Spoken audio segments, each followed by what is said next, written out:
कई बड़े बड़े शहरों में ना जब बेटे की शादी होने वाली होती है तो पेरेंट्स उसको फिनिशिंग स्कूल में भेजते हैं कि उसको जो जो चीज़ें सीखनी हो एक गुड वाइफ बनने के लिए वो सीख ले।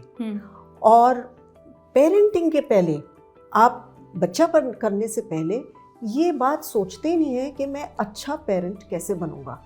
और मुझे तो लगता है हितेश कि before we have a child, बच्चा करने से पहले हर इंसान को एक क्रैश कोर्स लेना चाहिए चाइल्ड साइकोलॉजी में। That's an amazing idea. है ना? और एक आपने तो सुना ही होगा, there is this very famous mystic जो अब उन्होंने शरीर छोड़ दिया, थिच नाथ हान जी।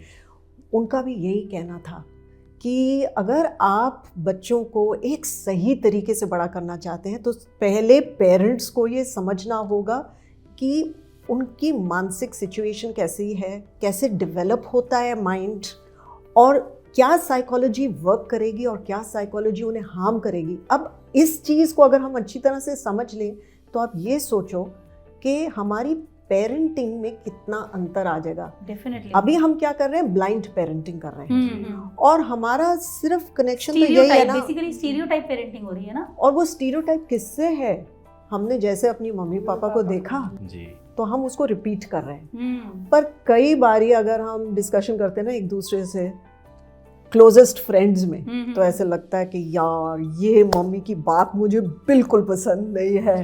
वो क्लोज फ्रेंड्स के साथ या बेस्ट कजन्स के साथ तो बोल देते हैं, ये नहीं रियलाइज करते बड़े होके कहीं ना कहीं ब्लाइंडली हम वो सेम मिस्टेक्स रिपीट कर रहे हैं।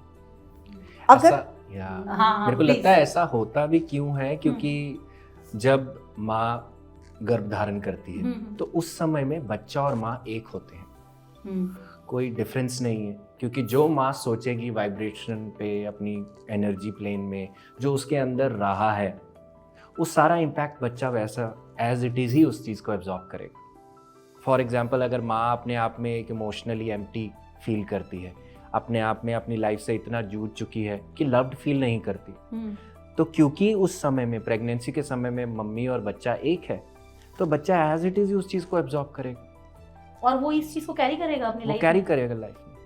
तो इसीलिए आप फिर वो चेन को तोड़ नहीं पाते हो ना। अगर मैं देखो एक बेसिक ग्राउंड लेवल पे बात करूं, जैसे कहते हैं हम कि जनरेशन्स में बहुत सारी चीज़ें जो होती हैं हमारी हेरिडिटरी होती हैं।